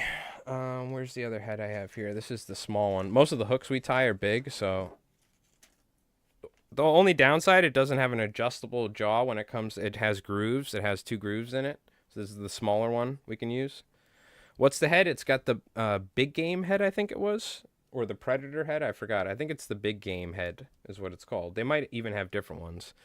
And this is the traditional, I think, saltwater, or the traditional jaws that comes with it normally. Which you can see that purple, by the way. I never use this one because it's too small for the big hooks that I use. This one, this head's pretty worn out. What happens is after literally just like 8-9 years of using it, this is slowly turned up a little bit towards that, so I can adjust this. I probably should, so you can get better leverage. And that may have caused, because I haven't adjusted it in years, it may have caused that. But you were looking at the monster jaws for the saltwater flies. I think, do they have the big game one, Julian? They may have replaced that with the monster, or the monster jaws may have came out after I got this. Like, that may be like in the past couple years that came out. But I think this is the big game one, I want to say. I don't know if they still make that, or something with big in it. I think the monster jaws are even larger than these, which I will say I struggled to get certain hooks like 10 odds, certain 8 odd hooks, even certain 6 odds, like really, really thick offshore fly hooks and stuff like that. And what you have to do is you just open it up and just go like this, you know, into the groove like that. But yeah, so that's even bigger than what I have, and it's probably perfect. But the one thing I will say is if you try and tie, like, well, of course that's a 1 odd, 8 odd. Like, you try and tie a size 6 in this, it's like it doesn't fit. But you can kind of put it in between the jaws. You have to be careful, though.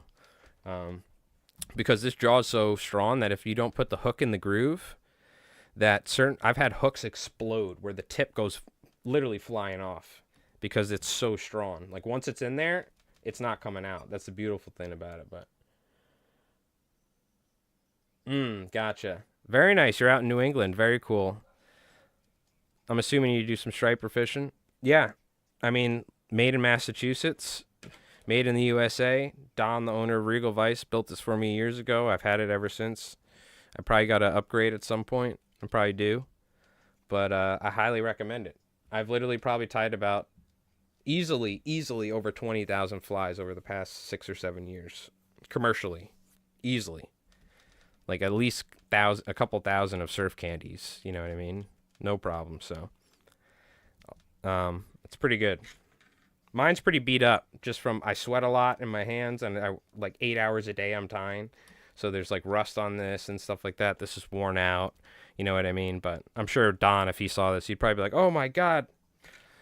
But it's kind of like, you know, a ratchet from Snap-on. That's what it's made for. You know what I mean? All right. What the hell are we doing? Oh yeah. EP flies. Going off on a tangent about Regals. Don't even get me started.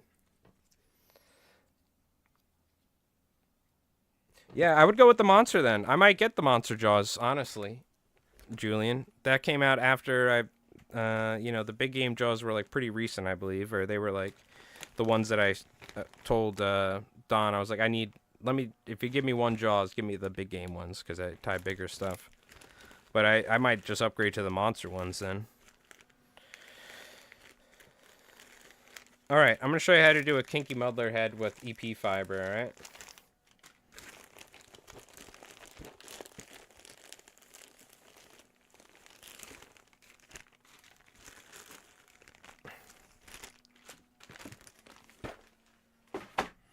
I'll try and do this pretty quick because I'm going to eat some food and then we're going fishing on Twitch. So we'll go fish the sunset.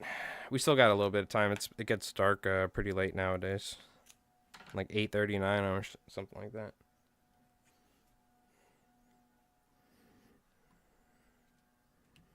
We're essentially doing the same thing, but with EP fiber for the synthetic part.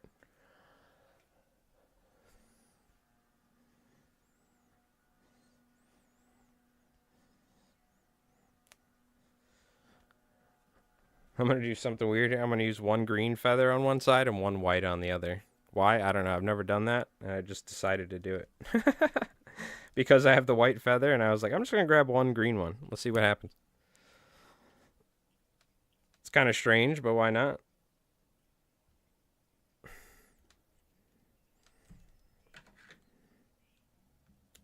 Tented, of course. I bought a 17-foot skiff and loving flats fishing for stripers. Oh, very nice. Very cool. You don't got to say where, but if you're like up in Massachusetts or something like that, I mean, awesome. Perfect. Or like Rhode Island or something. Yeah, we got flats fishing here. It's one of, my buddy's got an 18-foot Hughes flat skiff. That's what we were fishing on this morning. It's a fantastic boat. I love it.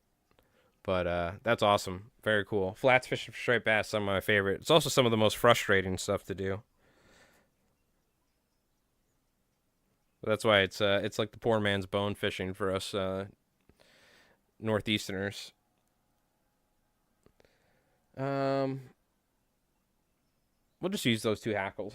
That's fine. Should probably put a little bit of flash in there. Maybe I'll use some of this Steve Farrar fiber with angel hair for flash.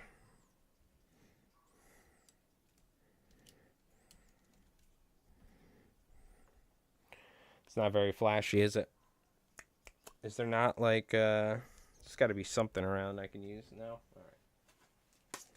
A little polar flash. It's been a while since I used polar flash.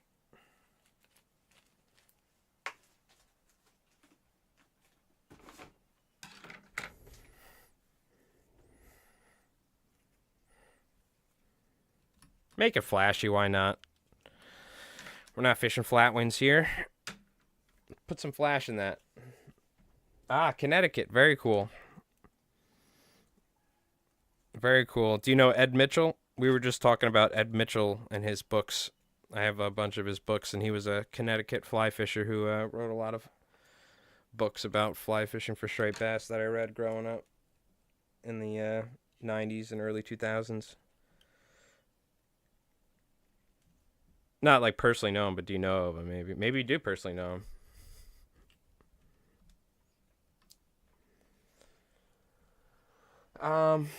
Who's on the tube that... Oh, Julian Montes de Oca is from New England. My mod Jin, who is from Massachusetts, is asking that, Julian. We actually have quite a few folks from New England that watch from Twitch or from YouTube. By the way, anybody on YouTube, if you want, in the description, link to the Discord. You can join our Discord, and everybody shares their flies, the fish that they've caught on fly, and if you have any questions, whatever. So you can feel free to hop in there. We'd love to see some photos of striped bass on the fly. Yeah, thank you, Wookie. Hell yeah.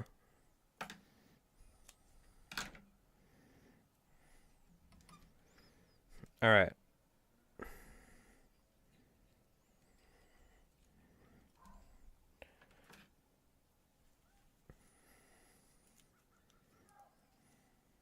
Man, I remember taking the Port Jeff ferry to Hartford, and on the ferry ride, seeing striped bass eating bait in Connecticut. Pretty cool. Shrimp flies look great. Oh hell yeah. Yeah, I might do a quick video on that. It's simple. I don't even know. It's like an adaptation of multiple patterns, but I saw one in one of Lefty Cray's books recently that pretty much was that. But I tied it different with some Squimper. Oh, no, it's not segregated. Is the Discord segregated? No, luckily Twitch isn't allowed to segregate my community in Discord. You'd be surprised. You would think they might. But no, luckily Twitch doesn't have any George Orwellian power in my Discord, luckily. Take that, Jeff Bezos. Haha! No, the tubers and the twitchers interact freely on the Discord. It's a place of freedom and higher intellectual learning. Mm-hmm. It's the last bastion of fly tying on YouTube. In the battle between Twitch and the tubers and the The twitchers, or as AR said, the titty twitchers, or whatever you said. Oh, God. It's ridiculous. Can't we all just get along, Jeff Bezos? This is my first year Connecticut fishing and loving it. I grew up in Cali and learned to fly fish in Idaho, an hour away from the Henry's Fork. Oh, very cool. So amazing freshwater fishing then, obviously. Very cool. Well, welcome to the saltwater world. I spent my entire childhood out here in Long Island. We're not too far, by the way. You're just across the Long Island Sound from me, fishing for striped bass and stuff. So it's a little different than trout fishing, but I think you'll find a 20-pound striper on the fly pulls a little bit harder than a trout. It may not be as rewarding or challenging, catching schoolies compared to like a crazy trout hopper bite on the what do you call it, Henry Fork or something, or who knows. But I absolutely love saltwater fishing. Just the chance that, there's a very good probability, I could barely speak, very good probability that if you fish enough, you're going to eventually hook a 30, 40, 50 pounder on the fly from shore or from a boat. And you're going to be in the fight of your life on a fly rod. You know what I mean? Here's an idea for you to tie on your own time: a surf candy with ostrich hurl and wire to keep the bucktail down. Oh, kind of like, Gabe, you're kind of talking about how Mickelsons have the flash boo that keeps the bucktail down and then you glue it? Is that what you're talking about? But with ostrich hurl? Yeah, that sounds sick. I have tied surf candies before where I've wrapped around the entire surf candy, top and bottom, and it kind of gets funky. But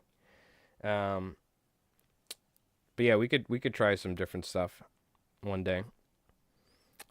By hire, I hope you mean yes, certainly. Well, it depends. Yeah, on Twitch, yes. On YouTube, no.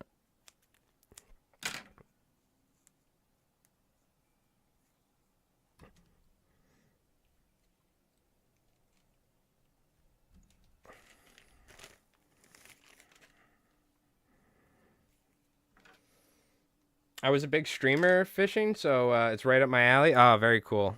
Ah, you were chucking meat, as all the cool kids with the fish whistles say, wearing Sims clothes, right? Nice. Don't worry, my buddy's a Sims model, so it's all good.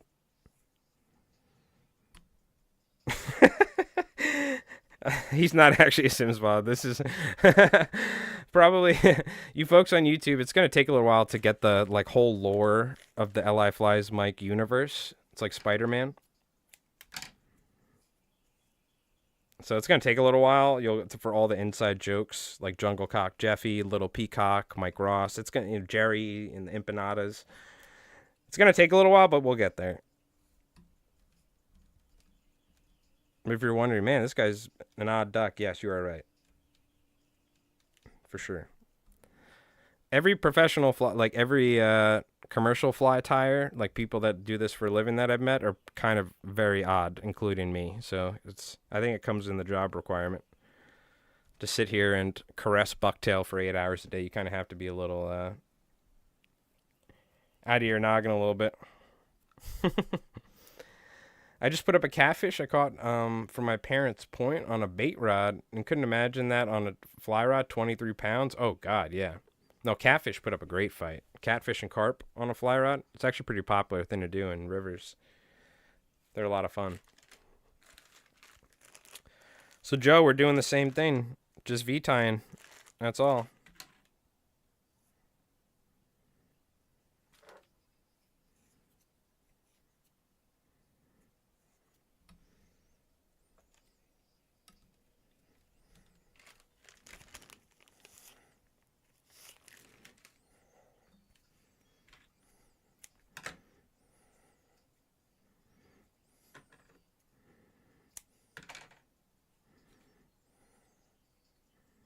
Just taper this up. Yeah, this is how I honed my V-tine and kinky mother skills, was with the EP versions that I tied for these guides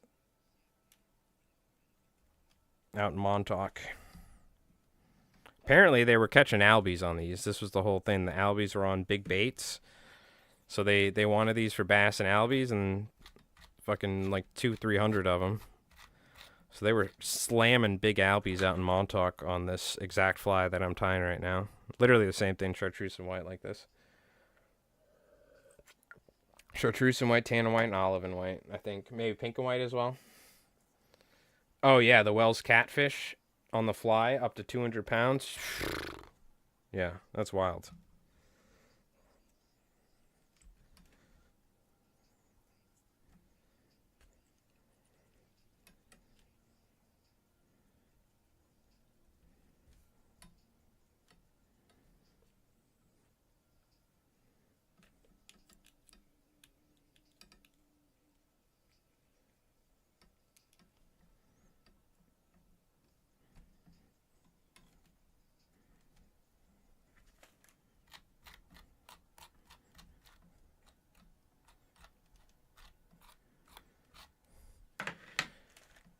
Looking good, looking good.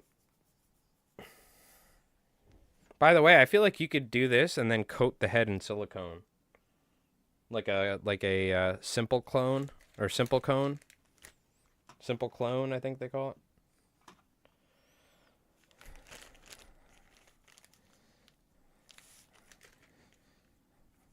I think that totally works, by the way.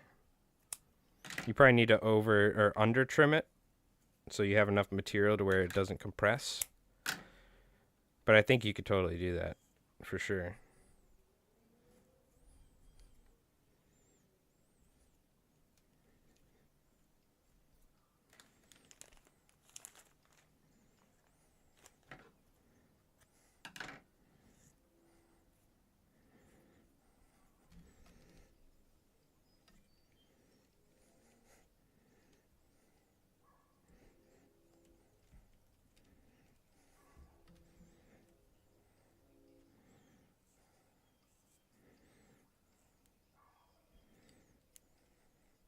Put a little bit more on top there, even it up. We don't want too much top or bottom. If I would, I'd rather favor top because the material naturally is buoyant. So we don't want too much on the bottom where it causes the fly to swim sideways, right? That's one of the really the biggest things that helps you click when you're fly tying and after fishing over time is how much material and how much material you can put on a fly before it starts causing it to swim differently or in a way that you don't want, and also how material changes how a hook rides in the water, because you can use that to your advantage, i.e. bend backs. Bend backs, you don't even have to, but generally we bend the hook slightly, and then you tie the material in a way so that the material essentially helps. So the material is buoyant, it's going to help turn the fly over. So instead of fishing like this, because all the bucktail and stuff is tied that way, it's going to whoop, flip it like that, because it's whether it's sinking through the water or it naturally is buoyant itself in the material. It's like one of the biggest things is learning how material affects the way the fly swims.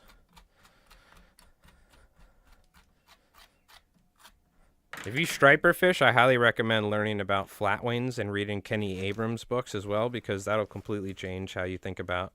If you're fishing in Connecticut, Julian, you got to check out, especially with rivers and stuff, check out Kenny Abrams if you're not familiar with flatwings, or David Nelson and his squimpish flies. Blending essentially trout and salmon fishing with modern striped bass and using very small amounts of material for translucent flies, tying the hackle flat. That's where the term flatwing comes from, is from Kenny Abrams. So I highly recommend checking that out, because I know there's a lot of flatwing enthusiasts up in Rhode Island as well as Connecticut. Kenny Abrams was from Rhode Island, so the Rhode Island folks, every fly I would tie for Saltwater Edge would have a flatwing tail as opposed to a regular tail, because in Rhode Island, if you're not fishing flatwing tails, then you're doing something wrong.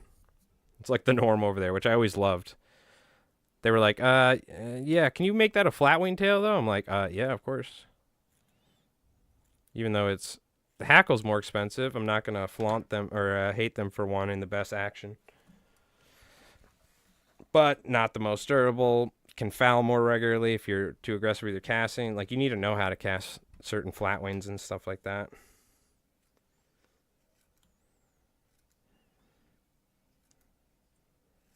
I don't want to trim too much, but I want to trim it to get that nice shape.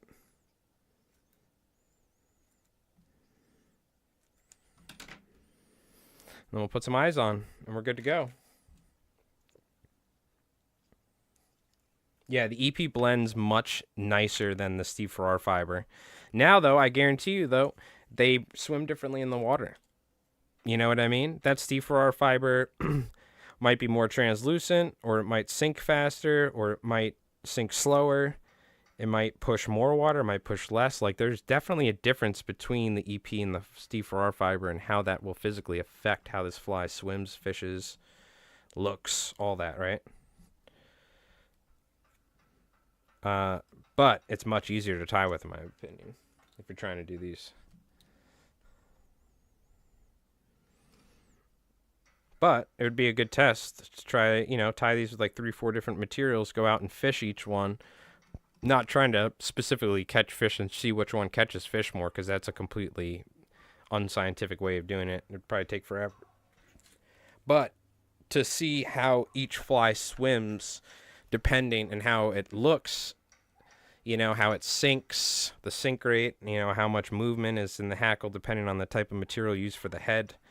Because when the water hits this head, it's going to flow over it and then hit that tented hackle. Essentially is how the muddler minnow idea just works in general. All right. Nice. We got 2 EP minnows, or 2 kinky muddlers, a swimfish fly, and a flat wing, or a half and half for the fly box. So we are going to wrap it up here. Give me about 15 to 20 minutes, and we will, or maybe 25 minutes, because I gotta pack everything up. We're gonna go fishing down here, and we're gonna fish into the dark. So what do you call it? Just give me a little bit. And by the way, Joe, what I always like to do after I put the eyes on with that, you can see some of the hair pushes up. Now we retrim it, because this will be the final shape. Because we've kind of compressed it a little bit. One more final trim, and boom, now we're good to go. Ready to go catch rooster fish in Baja, easy. All right, thank you so much for hanging out, chat. Give me a little bit. I'll post in the Discord, and if not, just tune in about like 30 minutes, and we'll probably be live here doing some fishing on Twitch. All right, on YouTube, thank you so much, everybody on Twitch and YouTube, for watching.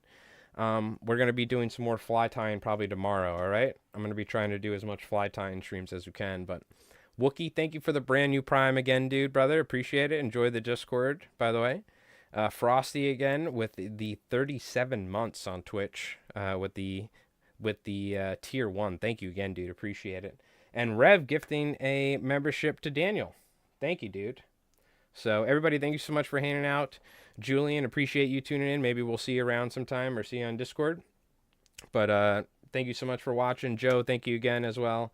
Gabe, everybody. I'm going to go do some fishing, all right? So I'll see you folks on Twitch soon, all right? Thank you so much for watching. If you folks on YouTube want to watch, there's a link below you can check out. But we're going to go do some fishing and see if we can catch something. So it's been pretty slow, but we'll see how we do. All right, chat. I'll see you in a little bit, all right? Peace.